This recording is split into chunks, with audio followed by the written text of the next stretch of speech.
Why does striving harder often push peace further away, while letting go can unlock effortless flow? This is part 11 of Cure Insomnia Naturally with Zen Stories for Deep Sleep, a 14-part journey towards stress relief, inner peace, and a life transformed. Tonight's teaching, The Archer and No Mind, invites you into the stillness where mastery is born, not from force, but from release. As the story unfolds, tension loosens, thought slows, and you'll find yourself sinking naturally into the ease of deep rest. Next, in polishing a tile into a mirror, we'll explore how misguided effort can be transformed into clarity. And further ahead, in the final episode, a hidden bridge awaits, where everything you've been seeking comes into view. And if you feel moved, leave a quiet trace in the comments, a word, a breath, or a moment of surrender you've touched today. Different places, different lives. Yet, in this quiet, we share a single breath of peace. The Archer and No Mind. What happens when you loose the arrow without aiming? This question seems like a paradox, a riddle without an answer. In our world, success is built on effort, intention, and control. To achieve a goal, we are taught to focus intensely, to aim precisely, to calculate every variable, and to exert our will upon the world. We believe that the I, the conscious, striving, effortful self, is the hero of every achievement. But Zen archery and the spiritual path it represents points to a radically different way of being and acting. It speaks of a state of no mind or mushin, where the archer, the arrow, and the target become one. It is a state where the I dissolves, and the action happens through you, not by you. It is a place of effortless perfection, of profound freedom, and it holds the key to moving through life with grace, ease, and uncanny effectiveness. As you rest your body, see if you can also rest your will. Let go of the need to control, to strive, to get it right. Allow yourself to simply be without a goal, without an agenda. Open your mind to the possibility of a different kind of power, one that arises from surrender, not from force. Imagine an archer. He does not stand in a brightly lit, modern archery range. He stands in a misty valley at dawn. The air is still and silent. The target, far in the distance, is a mere whisper in the fog, a suggestion more than a solid object. This archer has trained for years, not just in the physical mechanics of holding the bow and drawing the string, but in the spiritual art of becoming one with the act. His master did not teach him to aim better, but to breathe deeper. He did not teach him to strengthen his arms, but to empty his mind. For years, the student struggled. He tried to force the arrow to hit the target. He focused with all his might. He tensed his muscles, held his breath, and willed the arrow to fly true. And he always missed. The more he tried, the more he failed. His effort created a subtle tremor of anxiety that threw off the shot every time. The I, who was trying so hard, was the very obstacle to his success. You must forget the target, his master would say. You must forget the bow. You must forget yourself. When there is no one left to shoot, the arrow will find its own way. And so, this morning, the archer stands in the mist, and he is no longer trying. He is simply being. He holds the bow, but his grip is light, relaxed. He knocks an arrow, his movements fluid and unhurried, like water flowing. He raises the bow, not as a tool, but as an extension of his own body. He draws the string, and as he does not look at the target with sharp, focused eyes.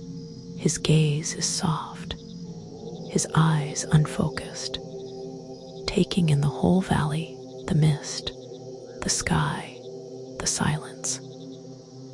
He is not aiming at the target. He is becoming one with the space that contains the target. He breathes in and out. His mind is empty. There is no thought of success or failure.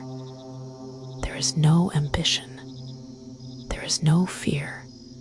There is no I am shooting an arrow.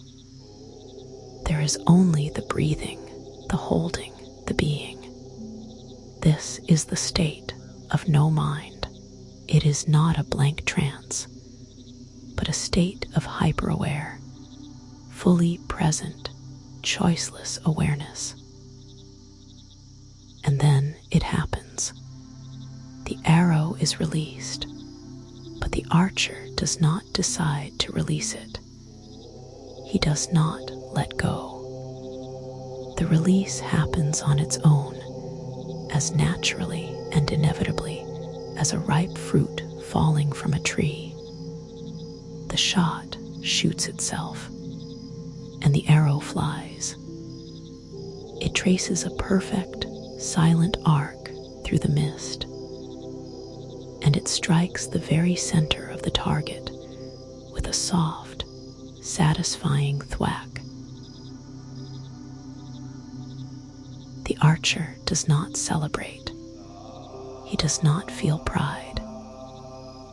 He simply bows, his heart filled with a quiet gratitude for the moment of unity he was allowed to experience.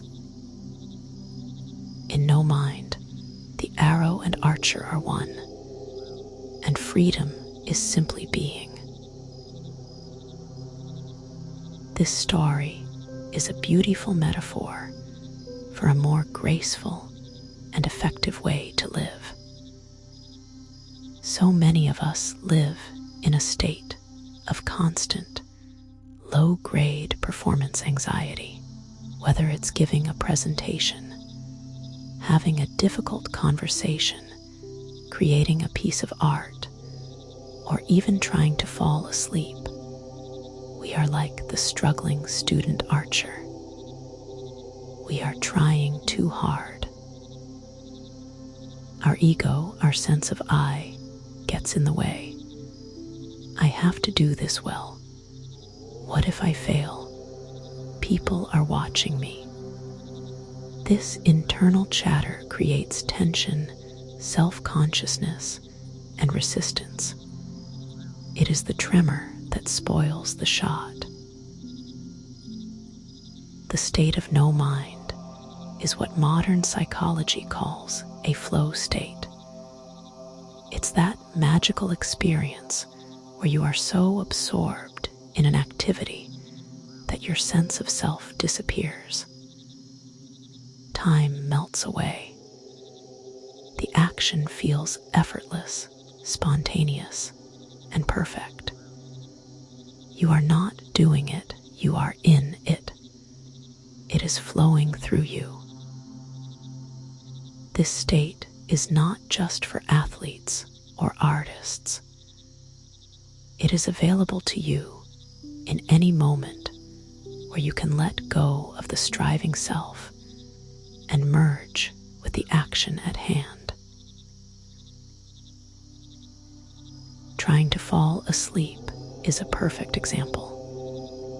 The I that is trying to fall asleep is the very thing keeping you awake.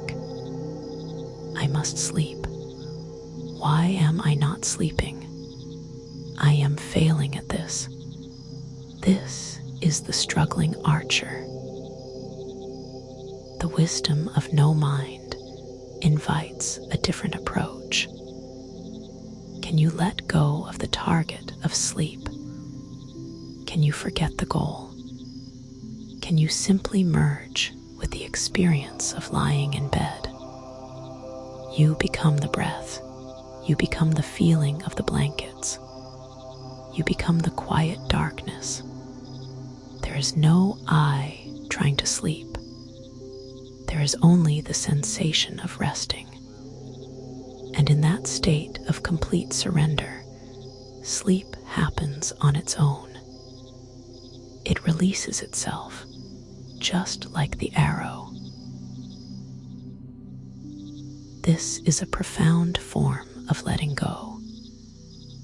It is the trust that when you get out of your own way, a deeper wisdom can operate through you. You stop trying to control life, and you allow life to live through you. This is not passivity.